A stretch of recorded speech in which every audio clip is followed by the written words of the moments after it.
Well, good evening, everyone, and welcome to another edition of Crossroads, live on a Monday evening.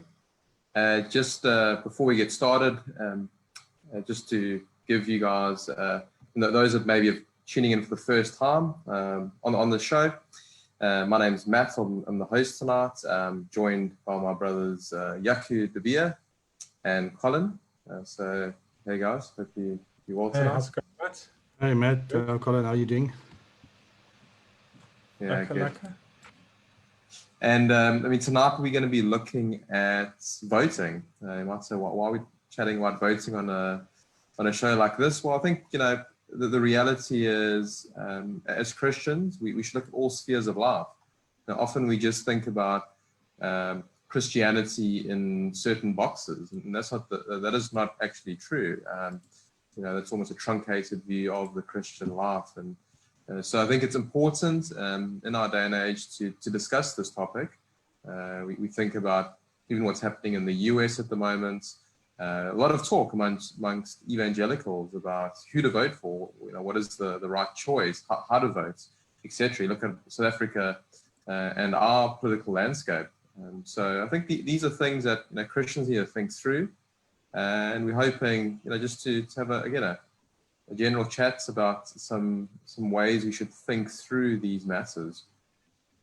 So, guys, just before we maybe begin, actually, one other thing I'd like to maybe point out. If you as the audience have any questions again on this topic, any comments, please do. You can post those on the page, and we definitely like to address them tonight.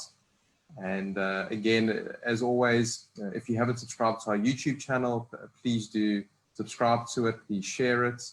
Share our content. We really want to get this content out, far and wide. So with that, guys, again, I just want to maybe start with the question and put it to you guys. Does voting matter? I think, again, many might almost feel like, well, who cares about voting? It's not something that really should matter. It's all about theology. It's all about going to church on a Sunday morning. I'm simply a sojourner here on earth. So what does it really matter if I cast my vote? I think people are also disillusioned. They look around, even in our own country, and think, well, why should I even waste my time? So again, from a Christian perspective, what would you say to that? Does it actually matter for the Christian to vote? I think definitely, Matt. I think it matters quite a lot. But I think that sometimes we act in extremes. There are times where I've seen many Christians almost view the government and politics as God. And so what we do is we want to say, the government will solve all our problems. So to some Christians, voting doesn't just matter, it becomes everything. If we just look at our own time and how most people responded to this whole COVID situation, I believe it was like that. It was like, oh, we need the government to save us. There's a problem. What we need is government. Whereas we should have turned our hearts, souls, and minds towards God. And if we look at the scriptures, the scriptures clearly say in Daniel, I think Daniel 2:21, that God places and removes kings. God's the one who sets governments in place. And so we see that ultimately God is the ruler over all things. Because God sets government in place, obviously it's an important office by him. But there's a really, really interesting that happens in a passage in Matthew. It's Matthew 22, verses 15. Well, I think it's actually, verse 15 to about 23, where the Pharisees ask Jesus, should we pay tax? And, people often quote Jesus, pay unto Caesar what's due Caesar, and pay unto God what's due God. But in the interim, Jesus brings up the coin. And he lifts the coin and says, whose face is on that? It's Caesar's. And we almost brush over that. But if you think about what Jesus is saying there, he's saying these are Roman coins. You're using a Roman service. And so you have a responsibility to then pay the Roman tax. And likewise, if we are here in a democratic society where voting is a thing and we reap all the benefits for it and we live in such a society, the Christian response is then to participate in that. So I think voting does matter. I would argue that because we have such a system and Christians are called to be good citizens, we should then participate in such a thing. And I think the Bible doesn't just inform theology, it informs every aspect of life. And so we should use the Bible then to determine how we would go about voting. Yeah, Matt, I think it's a very important question that you've asked tonight, and how should Christians vote and think about politics, or even get involved in politics? This is throughout church history, this is a very debated, hot topic. And there has been extremes. There was views that says no, Christians should just pull out of everything, because God's kingdom is not God's kingdom is not of this world, and we just sojourners. So we just should accept our fate and quietly live in our churches and try not to be too disruptive and make our voices too loud in the public sphere or in the political sphere, and just go about quietly our things. And the other extreme is obviously that people say, but listen, we need to make God's kingdom come here on earth. It's our duty to make sure we have a Christian government. It's our duty to take over all spheres of the landscape, whether it's art, culture, or whatever. And you see some of those kind of tendencies in some theonomy views, and also in the New Apostolic Reformation views, which talks about the 7 mountains mandate, which is the 7 pillars of society, which is arts, culture, and whatever those kind of things is. We should take over, and in a way, we should take it over by force. And so you see, even in the Dark Ages and in the Middle Ages, you have the Crusades, which is also a difficult topic, but there were also probably some good things in it. But I think mostly it was about fighting to establish God's kingdom, fighting for our rights, making the world a Christian world. So those are the two extremes, and people are moving between these two poles. And I think if I look at the Bible, the biblical view is in between. We should neither completely pull ourselves out of society and say nothing about the issues of the day, just quietly go our business and mind our own thing and let the world carry on. But our if you look at the Reformation, I mean, the Reformers' view was that we should influence all spheres of life, but we should be very careful to make church and politics one. It's two circles next to each other. It's not one circle overlapping. We should be very careful to drive politics and government out of the church, which was, how it was in the days of the Pope, and how it slowly evolved here from the 400, 500, 600s after Christ to an extreme here in the thousands to the 1500 when the Reformation, started and stood against that. And you see it in our own history in South Africa, where state and church was so close that in the apartheid era, the church was influencing the state and influenced their policies even of apartheid, justifying apartheid from within the church. And many of the presidents had very close allies inside the church. And eventually the Dutch Reformed Church and your government was overlapping to such an extent that the division between state politics and church was not so clear. That's the kind of dangers that I think right here in introduction we should think of. But my closing sentence on that would be, that does not mean we must now overreact and pull out, because I think we are moving into that extreme now in our day, where people said, no, because of apartheid and many of the things we saw in the past, even in American politics, get yourself out of politics. The church must completely come out of the world. I think that extreme is also wrong. And I think we're seeing the pendulum swinging again in our day towards that direction. Thanks, guys. I think that's really helpful for the audience in terms of, how to think through this topic.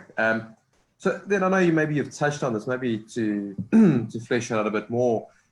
you know, when the Christian then comes, you know, to voting, you know, what are some principles that they should consider? So again, and I'll just use this as an example. You look at the US, you know, almost a two-party system, the Republicans, the Democrats. And again, there's, you know, there's articles going back and forth, you know, some looking at, for instance, Donald Trump as a president and looking at his moral character and his moral failures, whether it's, you know, this being an egomaniac, you know, his prideful stance, you know, you can go on and on, you know, regarding his personality, you know, and many other things could be said, or even around the Republican Party and some of their policies that aren't really biblical. And then you look at on the left-hand side, the Democrats, and you're seeing almost this leftist agenda, you know, growing, you know, further and further, you know, away from a Christian worldview. And however, some would say, well, you know, well, at least the presidential candidate, you know, Joe Biden, seems to be a much more presentable man. He's not as fiery as someone like Trump, and that sort of thing. So again, you are seeing this back and forth. And this is, I'm not talking about just the world and the church. I'm talking about Christians. You know, you're seeing these different views. You know, even I think maybe some of our audience read John Piper's article recently about, in a sense, why he didn't state it maybe 100% why clearly, he's but voting for Biden. Yeah, I'll state it more clearly than you'll he state it. Yeah, but again, he brought up a lot about, you know, Trump's moral failures, etc. So one of the things I would say, you know, even while Colin brought that up, is we are in dark days, and what I mean by that is, you know, it's a scary thing that a country like the US and its history, you got into a place where you have this is the best that America has. And I think, you know, Christians on both sides will say, you know, this is almost a sign of God's judgment on the nation. You know, it's reaping, you know, the evil atrocities. Let's think about the abortion issue. But again, I just want to maybe again bring it back home even, and you even look at our own landscape and the issues we face politically. And again, our political scene is not very good. So again, how should Christians think through these matters? Again, sometimes it isn't easy. And how should Christians, you know, when they're thinking about voting, when they're thinking about, you know, where to tick the box, what should they be thinking through from a biblical perspective? Yeah, you know, I read that Piper article, and I'll say from the get-go, I did not think much of it. I thought that he made a lot of gross assertions that and set things against one another that isn't necessarily the case. But he did raise a valid point, and that's that moral character does actually matter. It's something that I feel sometimes Christians, we overlook, you know, and I just think of that proverb, Proverbs 21. It says, when the righteous increase, the people rejoice. It's Proverbs 29, sorry. When the righteous increase, the people rejoice, but when the wicked rule, the people groan. And I think that when you look at the state of politics in America and here in South Africa, we should be mourning. We should look at this. This isn't a choice between a good guy and a bad guy. This is a choice between two evils. And I think one of the mistakes we make is we seem to think that a morally, and this is, I think, the mistake in the Piper article, that a morally upstanding person can enact wicked policies.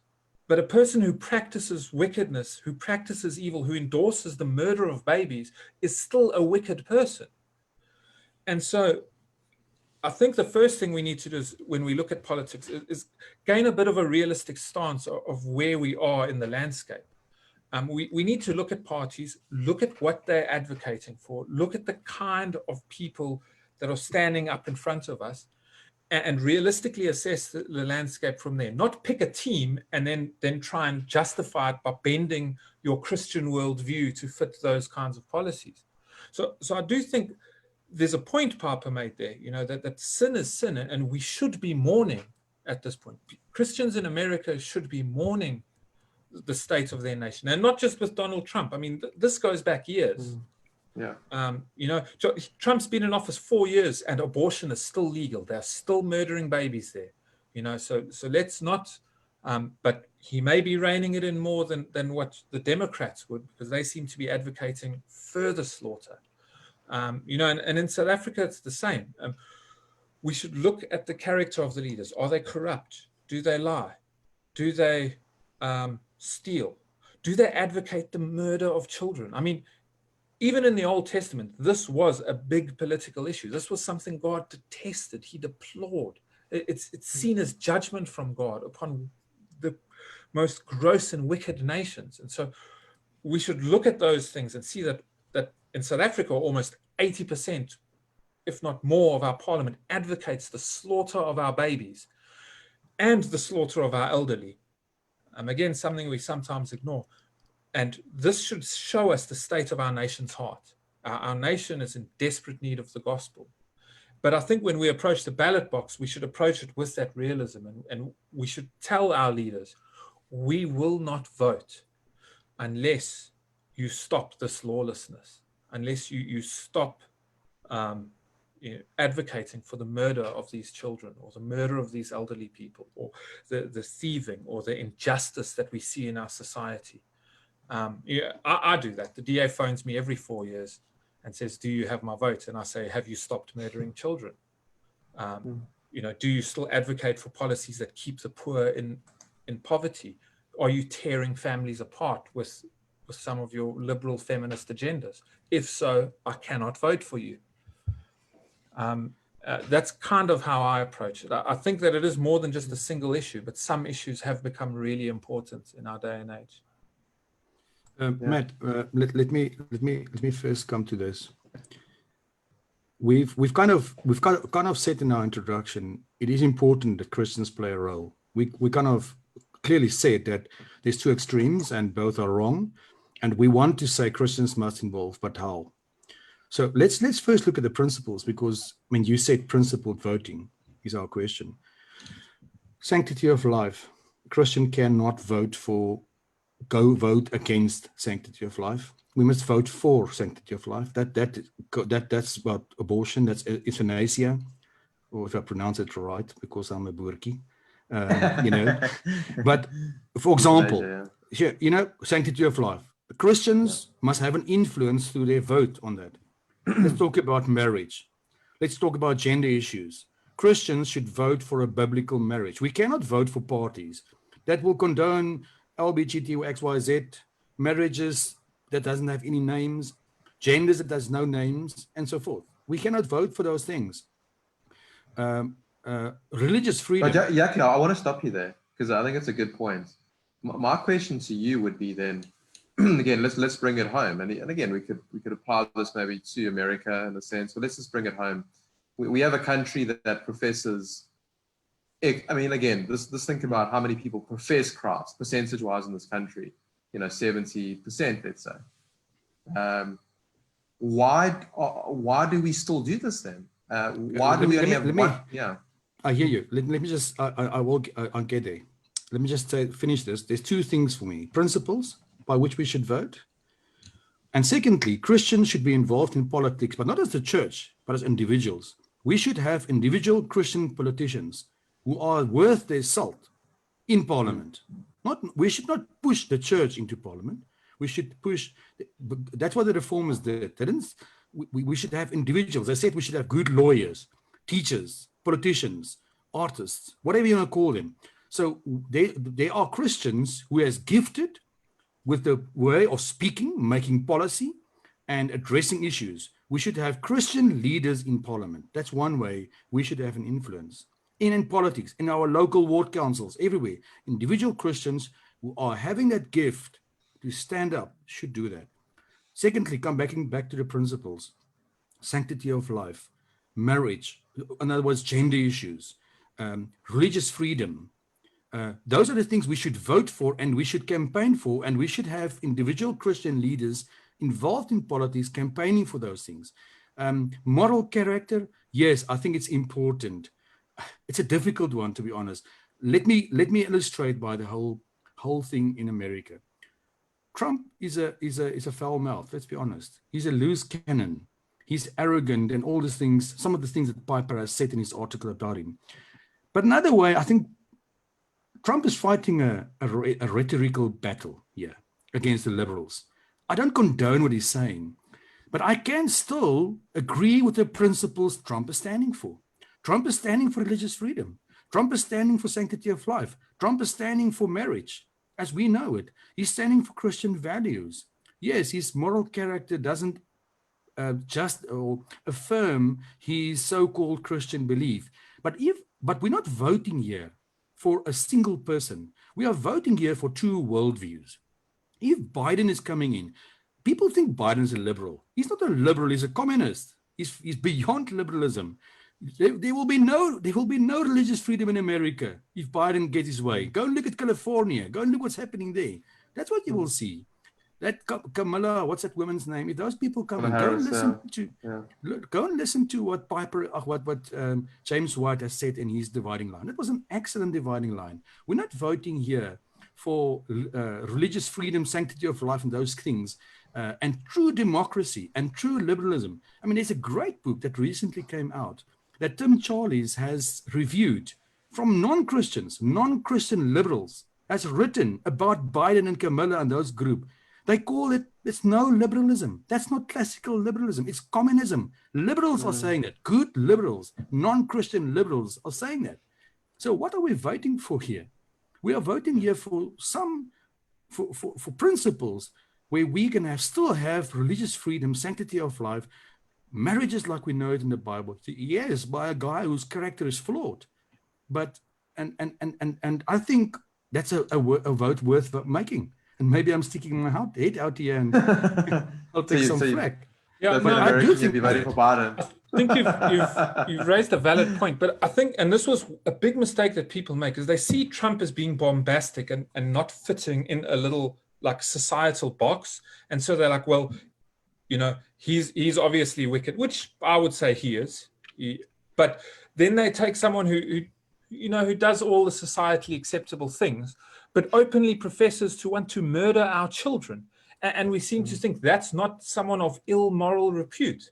And that's really where I think the flaw in some of these ideas comes, is that like this isn't a man of poor moral character versus a man of good moral character who's got some bad policies. This is like, unfortunately, we're in a situation where all leaders have poor moral character. Like we can't. I mean, if you look at what, I mean, I think that's the thing, you know, I think even James White made the point, and a few others made the point that, you know, you're voting for a party that really is endorsing 8-year-olds having sex changes.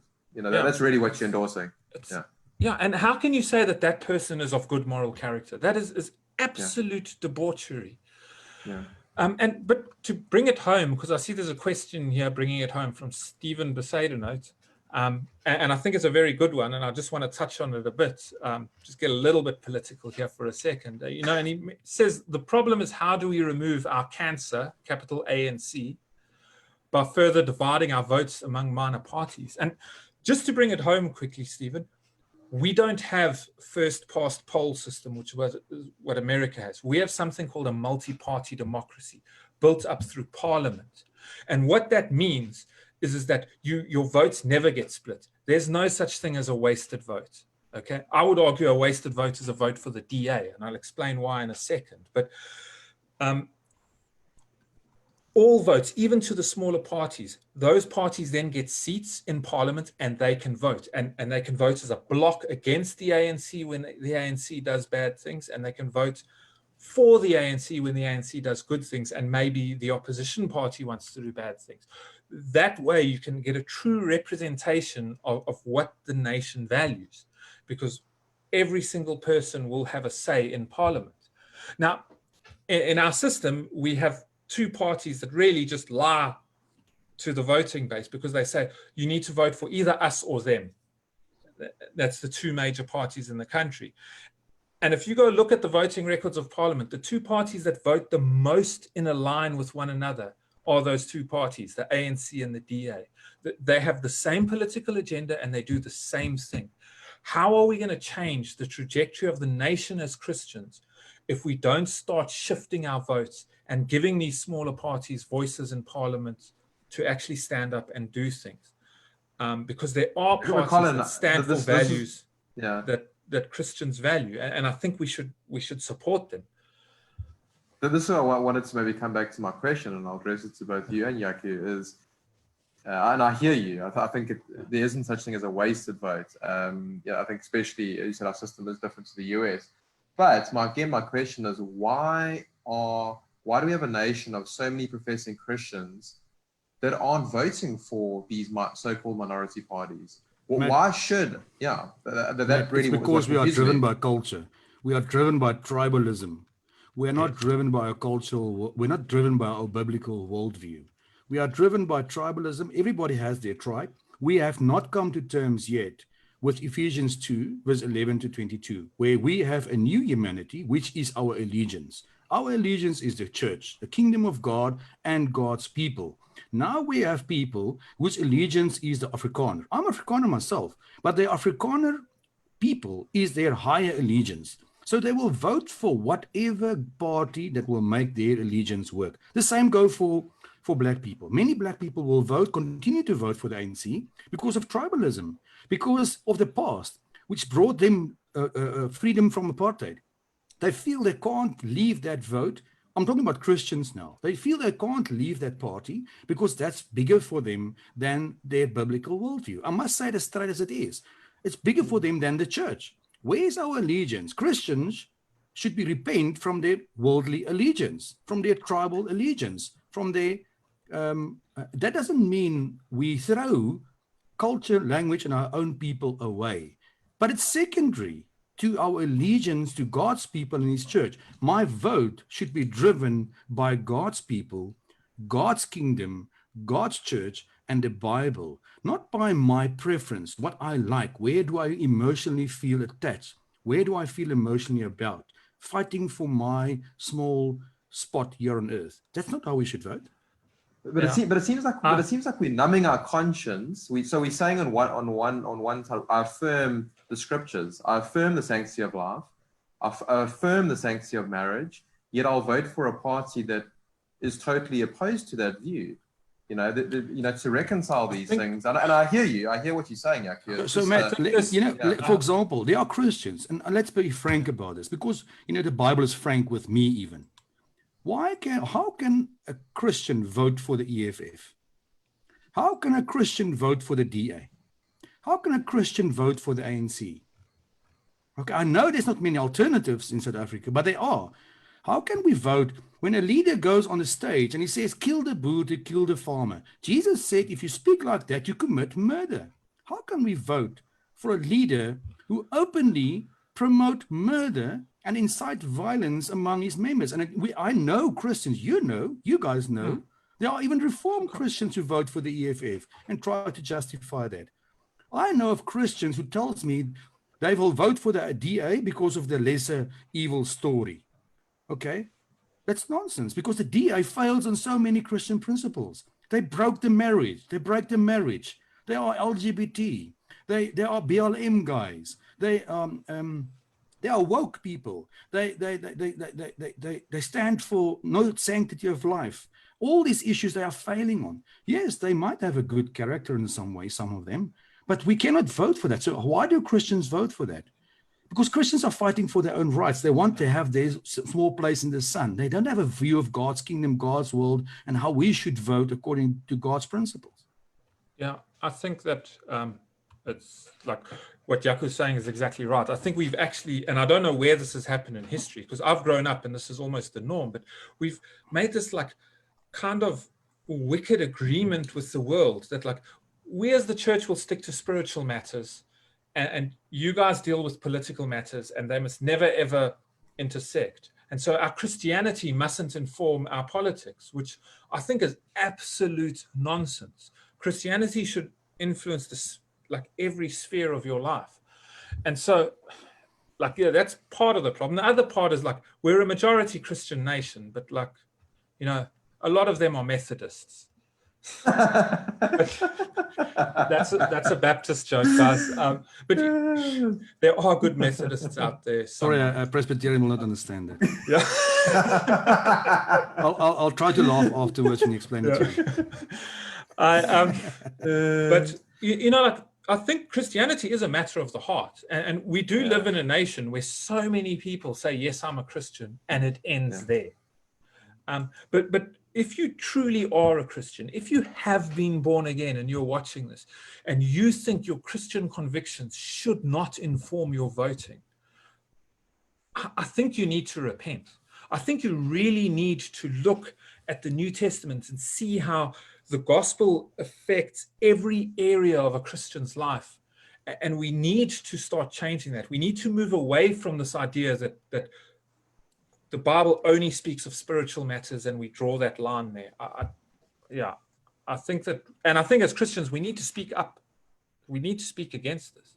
I know there's the risk of us getting too political, but I think that this is something that we need to raise in a balanced and fair way. Matt, so would you guys say?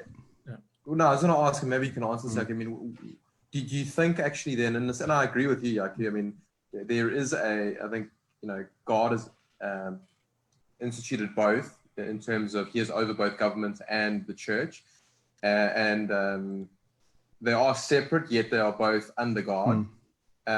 Do you think, though, that one of the big issues around this is because church leaders haven't been informing their members, in a sense? They've actually almost not really educated for you know, maybe lack of better words, their members, and almost haven't shepherded their members when it comes to the issue of voting. I think there's two reasons. Firstly, biblical manhood. Where's the men? Where's the men of old? The men of fame that stood up? Where's the Luthers? Where's the Calvins? Where's the John Knoxes? The true reformers that stand up in the public sphere and make statements that was not afraid, Matt. In our day, many pastors are afraid to say woke and social justice is wrong. They're afraid. They're afraid to draw sand in the line. What's happening now? We're playing this footy game with each other.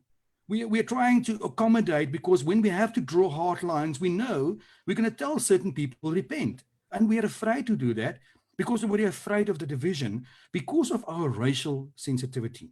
The problem is these people has brought this racial sensitivity into the church and made it now so difficult to even speak truth straight. You must always worry about color and race and all these nonsense. God must be compromised because of our oversensitivity for racial issues. The problem is, Matt, if Ephesians 2, verse 11 to 22 tells me, and many other passages, how the church looks. Where do I find myself? How can I, as a white Afrikaans person, vote for a party that wants to divide the church? I will not. And I don't. I will not. I'm open in public, straightforward about this. And I'm not famous because I've done that. But where's the leaders? And sorry, I don't try to boast myself. Yeah, please, let me just say that. But I feel strongly about this. Where are the church leaders who's going to stand up and say, this is how the Church of Jesus Christ looks from the Bible. And this is what we're going to practice here. We will not bring the culture and the politics of the day into the church and create division here. You've seen recent fights in the public sphere. I mean, I've recently watched that podcast from Worldview Balcom, telling about the divisions and the dividing lines we see even in our own reform circles because of these political battles. And now it sounds like I'm deviating from the topic. No, these are influencing people's votes. Why do people vote for certain parties? Because of woke and social justice. They will not vote for certain parties because they say, some people will say, no, it's a white party. Why are we so conscious of black and white as Christians? Have we not grown to the new humanity of Christ? Why can we as Christians not back each other? Why can we as Christians not stand together with each other? Now we're voting for different parties and we fight each other as well in the church. And we vote along wrong lines. We vote along unbiblical lines. How can I vote for parties who kill, who murder, who steal, who are corrupt, who incite violence, who divide, who doesn't have no sanctity of life, no Christian values in terms of marriage and religious freedom? How can I? It's so clear. But yet we see people vote for that because we are divided along these racial lines. And I think it's a matter of our worldview is wrong, and we need to start speaking straight to each other about these things, who we are and what we are. if I could just, I agree with everything you've said there, Yaku. And I think another problem, though, that sometimes we don't address is we have this culture of pragmatism and success and wanting to win all the time. And so everything we do must be the most effective. So, and Christians care more about being effective sometimes than being faithful. So we'll rather change our political strategy to something that sounds and feels effective than to plug away at what we know should be the right thing to do and lose year on year. You just look at William Wilberforce. William Wilberforce is a personal hero of mine. I have his books downstairs. I've read biography after biography about the man. I'm a massive fan of William Wilberforce. But that man brought a bill year on year to abolish slavery, and it got shot down year upon year. For the most part, it looked like he would never, ever succeed in what he did. But he didn't care about just, I'm going to do this thing to win. What he wanted to do was to be faithful to the scriptures, to be faithful in his position, in his political position that he had, and to serve the Lord with a clear conscience. And he knew that if he did that and he preached the gospel, that hearts would change. That was his hope. Hearts would change and slavery would be abolished. And I think we as Christians, even when we go to voting, we should be doing that. Forget about all your other affiliations. You're a Christian. You're a Christian first and foremost, like Yaku said. And from there, we should seek to be faithful to the principles of the Bible, to uphold justice for the poor, life for the helpless, security for the meek and the lowly. I don't want to be a single issue voter, but I don't know how we can advocate the slaughter of the most helpless people in our society. I really don't think a Christian can vote for a party that so brazenly wishes to murder children. Yeah. No, amen. And I know R.C. Sproul wrote a lot about that as well. And in the sense that, for the Christian, a party that advocates the murder of the innocent, the unborn, the helpless, it's just unthinkable. Whether there's only 5 people in our nation that vote against that, we are one of those. We cannot, advocate for that. And Matt, maybe quickly just before you that, and you guys know, officially South Africa is 80% Christian according to Stats SA. Yeah. Now, if all Christians vote principled, we will have a Christian government. Well, I know. I think that's the irony. That's why I tell you, we vote along principle. We vote along tribal lines, along our racial lines, and along our selfish hearts. If we are so-called Christians, Christian is someone who values sanctity of life. We value marriage. We value religious freedom. We even give a Muslim religious freedom. Christians are ones who are fighting for the religious freedom of Muslims. Okay? So if we are voting as we should, just along the Christian principles, we have a Christian government. I think that's a big irony. Well, no, exactly. And I think that's what I was trying to get at. It's madness to think about this because... yeah, go ahead, Colin. I was going to say, but even with the small Christian presence we have in government, we have the 2 parties that affiliate with Christian ideals as the ACDP and the Freedom Front. Both of them seem to uphold the sanctity of life and religious freedom and a few other things. I'll put it out on the table. I said I would in the beginning. I'm a member of the ACDP. I think the party has its faults, many, but I won't go into them now. Maybe closer to election time next year, we can Colin's gonna have a t-shirt. All of those, but there's still a voice. There's still pushback. I mean, that party, the ACDP, has not signed our constitution into ratification. They refused to in the beginning on the principle of abortion. When Nelson Mandela got up and gave his first parliamentary speech and he said, we need to be leaders of integrity, Kenneth Meshwe stood up and said, how can you call people to be leaders of integrity when you're living with a woman outside of wedlock? You're committing adultery. Is that not a person of low integrity? And so we have these parties, these small parties, and with the little bit they have, they are doing something. They're not doing nothing. And Christians should look at that, and we should see those small moral victories, and we should push on from there. There's a lot on the horizon for South Africa. I mean, Matt, you or all three of us homeschool. And the Western Cape's making it almost impossible to do that. Impossible to give us the freedom to educate our children. You know, and whether Christians I think again, I think what's very ironic is a lot of these, you know, again, a lot of these Christians almost shooting themselves in the foot where they're placing their votes, because the ones that are actually trying to do something will be shut out, and what will be left with? Again, I'll just leave that there. But I think it's just craziness when you know, people are thinking like this when they're voting. So guys, maybe to wrap it up for tonight, maybe some closing thoughts from both of you. Again, I maybe you know, I think, you know, the political climate, you know, because in the US, you know, this is almost a watershed moment. I think, you know, we can't get away from the fact that what happens in the US affects the world. It's just what it is. And for so long, you know, people have looked to the US almost as some sort of moral rudder. Maybe that's long gone now, sadly. But I think, you know, the fact is what happens in the US even in November, I think there'll be a lot of ramifications. You know, some people even saying there's going to be a civil war in that country because, you know, the division is so deep. Pray that doesn't happen. But it will be interesting to see what happens in November.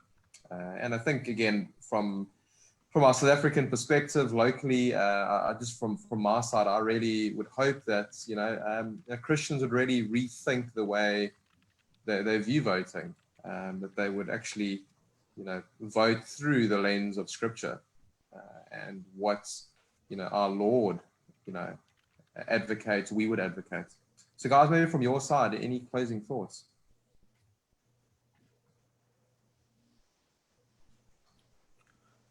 Yeah, I think you're on mute. Oh, sorry. A last word from my side, and maybe I'm going to repeat a few things, but emphasize as well. Christians should vote according to their worldview. So we sit with a worldview issue in the church in South Africa. Pastors should start preaching, discipling, and elders discipling and teaching their members. What is a biblical worldview? Who is the church? What is the church?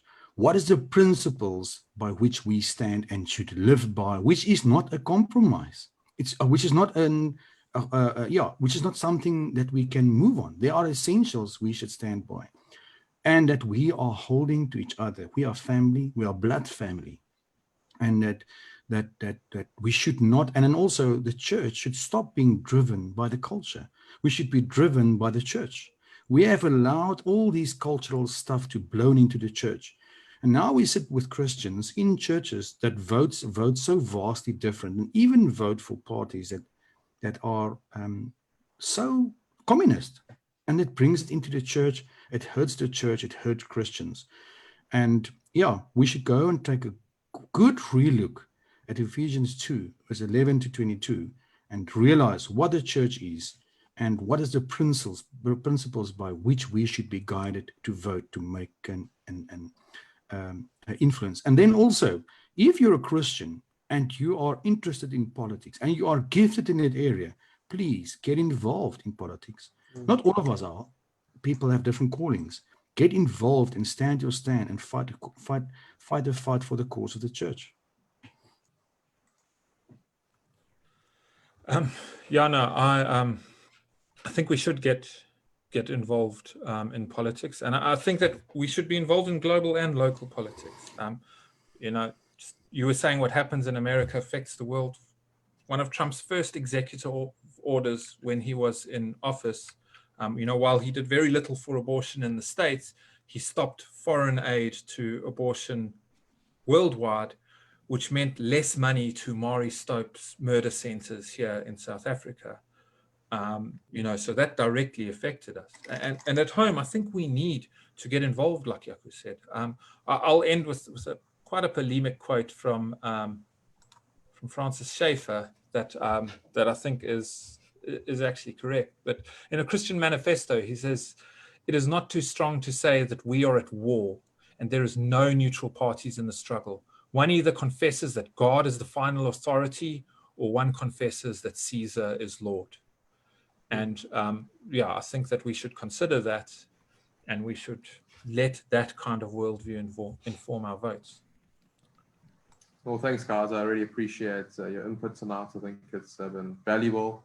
And I think just to the audience, I hope you've enjoyed the discussion. I know something like this, in a good sense, it can be heated. I think we almost need a bit of blood pumping through the veins when it comes to this topic, because sadly, we haven't actually addressed this probably in the right manner. So with that, I do pray that you have a good evening, a good rest of your week.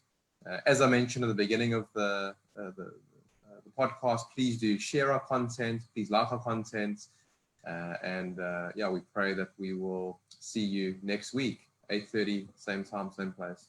God bless.